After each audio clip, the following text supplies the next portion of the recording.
Foamstars released on PlayStation Plus Essentials, which was a blessing in disguise.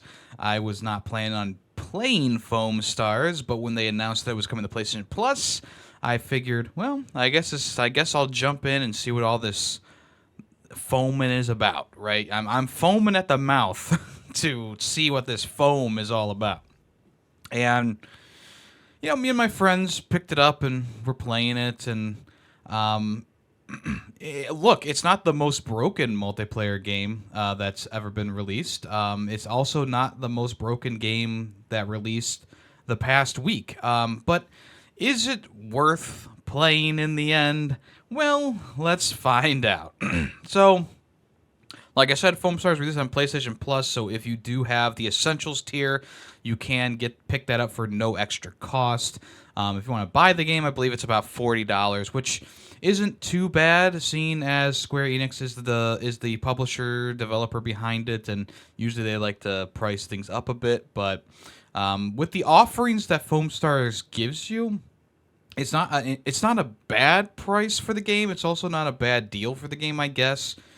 The multiplayer is obviously going to be the main meat and bones for you to pick at, but there's also some single player and co-op elements as well that wraps up the package a little bit nicer than it just being a Splatoon ripoff that has only multiplayer, right? So let's start with the basics.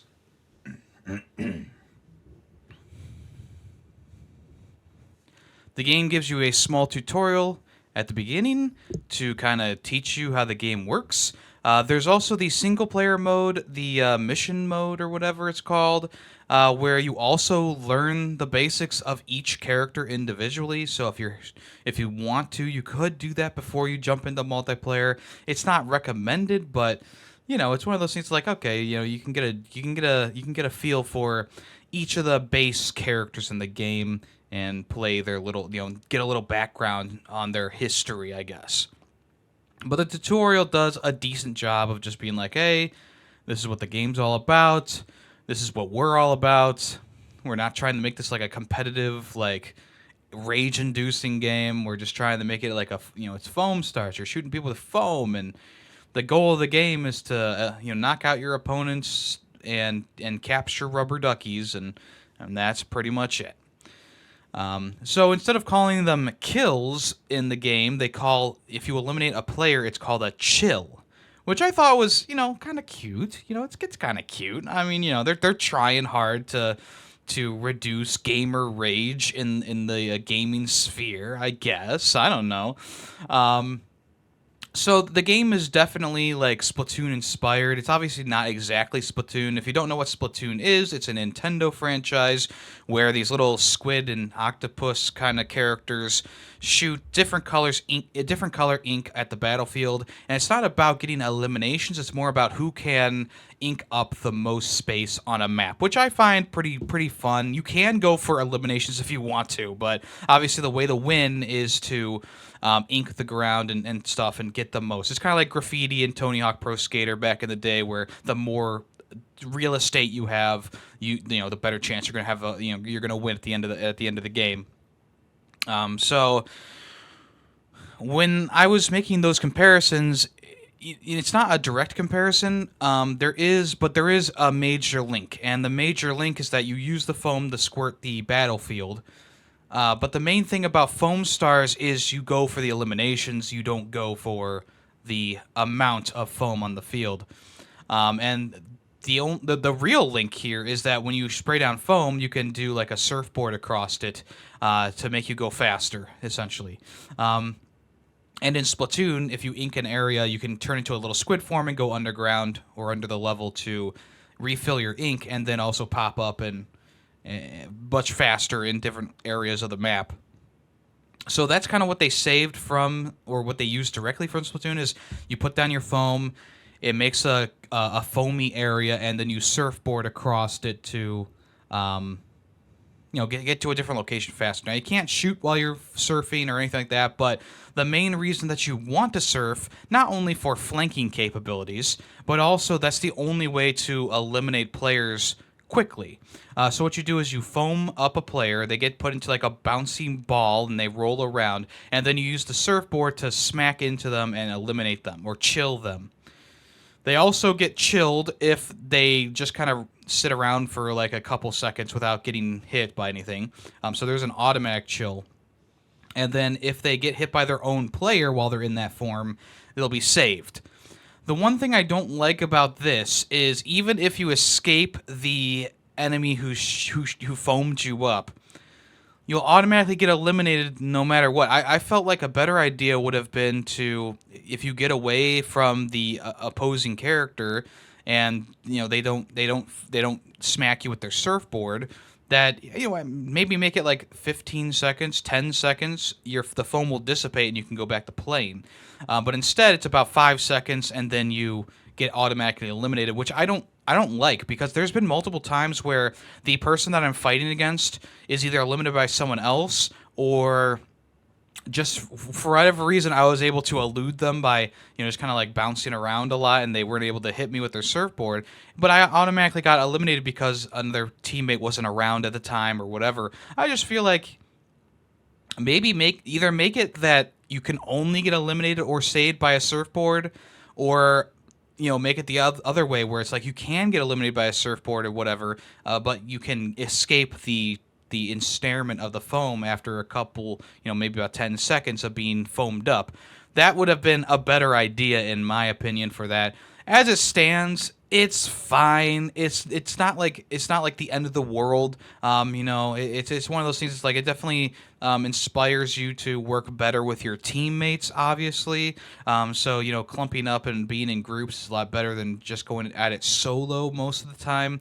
But there are some characters in the game that you can unlock that kind of excel at solo combat. There's like this butler dude who has just the most overpowered abilities out of all the characters, and he's like unlocked at level 5, and he has like a foam sprayer, and then he has like a wall of foam that he can put up, and then he also has like an ability to like have foam crash and rain down from above like an artillery strike, and it just really seems overpowered a lot of the time. The other characters in the game range from okay/mediocre to good enough. One of my favorite characters with this was this guy who was had like a shotgun. So close range, he could dish out really good damage. He also had abilities that allowed him to merge the gap a lot faster and stuff like that. I thought that he was a pretty decent character. There's this other character who is called like Penguin, who hails from Antarctica, and she has like an assault rifle with some offensive capabilities, like a penguin that can shoot out in front of her and disperse foam everywhere. She was pretty good. The OG character who is in every single trailer, who is most likely bait for Rule 34 enjoyers, I guess. She has like two submachine gun kind of foam things.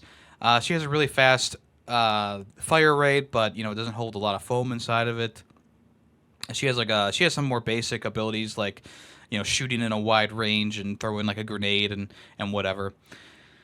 Every character has like an ultimate ability too. So like her ultimate ability, she like goes into like a ball form and she can run into opponents. The shark guy has like a heat-seeking shark that goes after the nearest player. The penguin girl has like a penguin something like a bomb or something. I forget exactly what it is. And there's a whole bunch of other ones as well. And each character does have a pretty unique play style. Like the one girl has a charge gun. You charge it up a little bit and it does like a quick shot, like a quick burst shot. The other guy has a charge gun as well, but it makes like roly big like snowball type foams and it comes out. There's another guy who's called a rave breaker. Who has like a sprayer, like a flamethrower almost, but it sprays foam, which is good for like defensive capabilities and stuff like that. So all of them have their own special abilities, and they all have their own play style. So choosing between characters is going to give you a completely different game play than the other one. So that's nice. It has a little bit of variety in there with the characters, and I'm sure they'll be adding more characters as the game goes on. I believe there's already a season of content that's being revved up. Um, so in general, the multiplayer is is fine. It's fun at times, but it's also a little bit frustrating at times. Me and my friends were playing, and we're working together as a team. And for some reason, we kept getting matched against like these teams that like were so cohesive and they were so good that we couldn't even leave our spawn. And that kind of thing really kind of irks me. There is only one spawn point for each team on either side of the map, and especially when you're playing those game modes where it's all about eliminations or chills. When the other team pushes so far and they are just killing you out of the gate, it really just starts to ruin the experience, and they really need to put something in place to alleviate that. Swap the spawns, change your spawn location, give you some invincibility after launching from the spawn chute. Anything that'll help with that, because by the end of it, when the team is pushing you so hard and you can't really do anything, because as soon as you land you're getting pelted by skills and foam, it starts to get really annoying and really frustrating, which is the thing that I think they need to work on if this game does want to have some longevity. Balancing is a key, and also giving you different spawn points would also be nice. Because as it stands, it feels a lot like Modern Warfare 2 when that originally came out in like 2009, where people could just spawn camp you and just keep killing you over and over again, and that's pretty annoying, FYI. So even though I don't mind the multiplayer, I think there's things that they could improve upon. There's obviously some little things that I thought they could have added or done differently to make the game a little bit better. As I already mentioned, the whole foaming up thing where you can't escape it if you don't get hit by your own player's surfboard. I feel like you should be able to roll away and do whatever. I also feel like having the foam be a part of the match more would have made a difference. I mean, in the trailers, they showed these people building giant towers of foam and shooting each other from up on top of these foam towers. But really, in general, you can't really build your foam up that far. I mean, a couple inches at most. And it's just a very strange thing. It's like, why can't we build up our foam more? Why does the foam affect the battlefield a little bit more? Like maybe splice in that partial Splatoon thing where it's like, okay, the most foam on the field gets a little bit of an extra bonus point. Even if you lose by like one elimination, you could overtake it or tie it if you do enough foam on the battlefield. I don't know, something stupid like that might have made it a bit more lucrative to foam up the battlefield, because as it stands, your foam can be overdone. Even if you layer it on top of each other, your foam can be like eliminated really quickly. It's kind of annoying. In Splatoon, it's kind of the same way, but that's only like a one layer type thing. You squirt your ink over the battlefield, and boom, you've taken over the enemy's stuff without having to aim at something for a couple seconds. So yeah. Let's talk about the missions a little bit more. So the single player content is what I determined would be like my beaten point of the game, quote unquote, because there are 6 different sets of missions with 3 levels each inside of them, and they range from kind of funny to just outright cringe. And you start off with that original girl that I was talking about with the SMGs, and she runs like a radio show, and throughout the entire mission, she's like talking to people who are pretending to be children, and it's just so weird and it's cringy, and like the same dialogue repeats itself over and over again because, whatever. And I just felt like while listening to the dialogue, so every time you beat 10 wave, like it's a wave defender essentially. The missions are just a wave defender, and they're all pretty much the same. Every single for all 6 characters is pretty much the same thing. You fight on the same map twice, and then you go to a third map, which is the same map for every single character. It does get a little bit harder as you go on, but other than that, it's pretty much the same enemies, the same configurations, the same la-di-da-di-da, the same tactics that you're going to be using. And the little foam enemies that they throw at you are cute. I like the idea of a wave defender for this game. I think that's a really good idea, but they didn't flesh it out at all, which is just really painfully annoying. The main thing is just to kind of get you used to the character and then throw a little bit of backstory in there. Have some really low effort cinematics, I guess you could say, or cutscenes where it's literally just two characters talking and their pictures are lighting up, and then they show like a still image of something that they're talking about, and that's the entire cutscene. It's just so low effort, and it's so low effort, in fact, that I want to say, and I don't know this 100%. I'm just speculating, but I really feel like the game was written by like Chat GPT or some sort of AI, because the dialogue just really is that painfully bad. The voice acting can be fine at times, but a lot of like the ones. The ones that I really noticed it the most that it could have been an AI was during the first girl I was talking about. I think it's Alicia or I don't remember her name. The one with the pink hair and the dual SMGs. Any dialogue coming out from that sounded AI like to me, in terms of wording. And then the other one that was really super apparent was the one with the girl with the charge shot. That one also felt very AI written to me as well. The other ones maybe were a combination at times. The one that I thought was written the best was the penguin one, and that's the reason why I remember her name, because like I actually had enjoyment while listening to the dialogue and playing through those levels with her, because they had like this really absurd stuff going on. Like she was talking to like a seal, or whatever, a seal guy, and she was talking to a penguin, and then she was talking to her penguin mom, and it's just one of those things that it was so absurd and kind of funny at times, especially early on when you don't understand what the walrus or seal is saying. So it's just doing like the walrus noises or seal noises.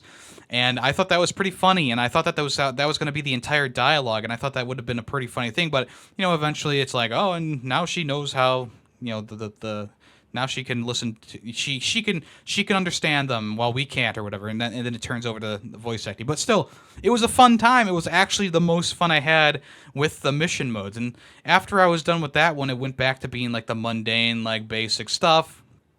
And like I said before, every one of these things ends on the same mission, essentially, just maybe a little bit more difficult depending, how far you are through I thought, because I didn't find any of them difficult. I didn't have to restart any of them, but the final guy's set of missions definitely felt a little bit more difficult, especially that last mission. I felt like his was the most difficult out of all of them, but it still wasn't like hard. Like, I'm not saying that like I struggled. I just felt like it was the one that I felt the most pressure on, and the one that I felt like the enemies were actually kind of getting a little bit of a one-up on me. But maybe it's because the character's bad, or maybe I was bad with the character. I don't know. But he was the last missions that I did, so it feels like it was just a progressively more difficult thing, but I don't know. It's just one of those things. I'm not 100% sure. I just know that it was the hardest set of missions, even though hard is subjective here because it wasn't at all difficult. It just felt the hardest out of all of them. If you get my drift. So, yeah. So the mission mode is not really worth playing unless you really want to get to know the characters. At the end of the day, most people are going to skip this, or maybe play one or two and then skip the rest of them. There is a co-op mode, which is another wave defender, and I thought that this was the most fun in the game. Me and my friends were playing the easy wave defender, and we had some fun with it. We did it like twice. It was pretty fun. There's also a harder version of it, which actually is difficult. Unlike the missions structure, hard is not subjective here. It's actually difficult to do the co-op hard wave defender. You have to survive 10 waves. The foam beasts have more health. They do more foam damage, etc., etc. So it actually is a little bit more difficult than the missions, and it's actually a lot more difficult. I haven't actually been able to finish the hard mode, and maybe it's because all my the two friends I was playing with decided to either not play the game anymore or do something else while I was trying to work on this. But it's which is fine. It's understandable. I mean, the game it's fun in short bursts or maybe small doses, but It's just not it's not one of those games that I feel myself like, oh, I'm gonna go back to this game every week and do my dailies and do my weeklies. And no, it's not like that at all. I honestly think that this is going to die out pretty quickly. If you're waiting for the game, waiting on the game, there's definitely the possibility of a sale coming up sooner rather than later. It's just one of those. It's just one of those games that I just don't see longevity in, especially because we've gotten to the worst part of this review, which is the microtransactions inside the game. There are some cosmetics that are gonna cost you upwards of like $10 for a skin or something like that, and the bundles themselves are worth like $50. It's actually insane for a cheerleader outfit for the first character. If you want all the fixins, it's like 50 fucking bucks, or like 15 on its own, or 10 on its own. It's actually quite insane. I was not expecting this level of debauchery inside of a game that's just so geared. It's actually geared towards kids. Like, it's actually geared towards kids. After playing through all the missions and going through the tutorial and all that stuff, this is definitely a kid-centered game. This is not a game that was designed for young adults or adults. This was a game designed for the kids. It's because they don't call it kills, they call it chills. All the campaign missions have like a kid talking in them, to try and, I guess, connect with the children playing the game. Like, the missions in general are easy because a kid's gonna play the missions probably. Each character has roughly the same combat style, in terms of just like regular foam shooting, and it's like, yeah, that's understandable for kids. Like, the more in depth stuff, they'll be able to understand. But it's one of those things that you start off with a baseline, like press R2 to shoot, press square to reload. Boom, there you go. You pretty much have the entire game in your pocket right there. This is definitely a game geared towards kids, and they have slammed in some pretty aggressive microtransactions. Now, none of it is going to improve your character or anything like that in terms of like skills or anything, but it's just one of those things that it just, you look at it and it's just like, that's gross. Like, why am I seeing $49.99 for this skin pack? Like, that is obscene, and it's only one skin, one background, one title card, one emote, one profile picture, and they're charging you like $50 for it. It's actually insane. It's actually really insane. It's gross. It's egregious. So, all in all, let me wrap this up here. All in all, the game is about as mediocre as you think it is. The game does not do anything that excels above and beyond the base of what you expect from a $40 multiplayer shooter. Surprisingly, it does have single player content. Unsurprisingly, it's not great. There's just so many things that just really irk me about the game. But in the end, I really did find the game to just kind of be just average, and maybe a little bit below average, but not low enough to really make me give it a negative score, which would be in like the 1 to 2.5 range. But it's also not anything better than the average score for a game. Like, the microtransactions really bring this down. Like, not the cinematics, but like the cutscenes after missions and stuff. It's just the bare minimum. That's what I'll say. It's the bare minimum that Square Enix had to do to flesh this game out and give it a $40 price tag, right? And I'm glad that this isn't a $70 game, because if these microtransactions were in a $70 game, I think I would be flipping my shit even more. But still, a $40 game where you have to pay $40 for a skin pack, pretty crazy. Don't give in to this, people. I know the cheerleader outfit, like, is a niche for a lot of people, okay? But just don't give into it.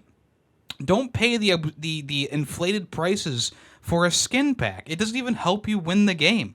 It barely does anything in the game. It's just a skin pack. Like, it's only one skin too. You're literally paying $40 for one skin and then some fixins on the side. It's not good.